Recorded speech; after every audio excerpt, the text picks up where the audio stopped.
शहरातील बसवान गल्लीतील बसवण्णा मंदिरासमोर असणाऱ्या गॅस शेगडी दुरुस्ती दुकानाला लागलेल्या आगीमध्ये दुकान जळून खाक झाले। त्यामध्ये मोठे आर्थिक नुकसान झाले आहे। सुदैवानेच यामध्ये प्राणहानी झाली नाही। आगीचे नेमके कारण समजू शकले नाही।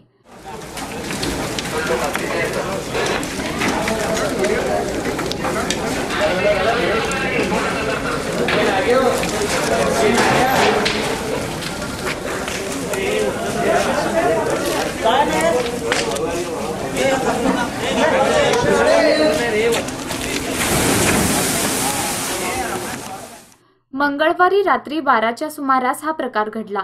उपलब्ध माहितीनुसार सदर दुकानाला रात्री अचानक आग लागल्याचे आजूबाजूच्या नागरिकांनी पाहिले। त्यानंतर अग्निशामक दलाला पाचारण करण्यात आले। त्यावेळी या पथकाने येऊन आग विझविली। खडेबाजार पोलीस स्थानकात या घटनेची नोंद झाली असून दुकान मालक शिवानंद वालसंग यांनी फिर्याद नोंदविली आहे।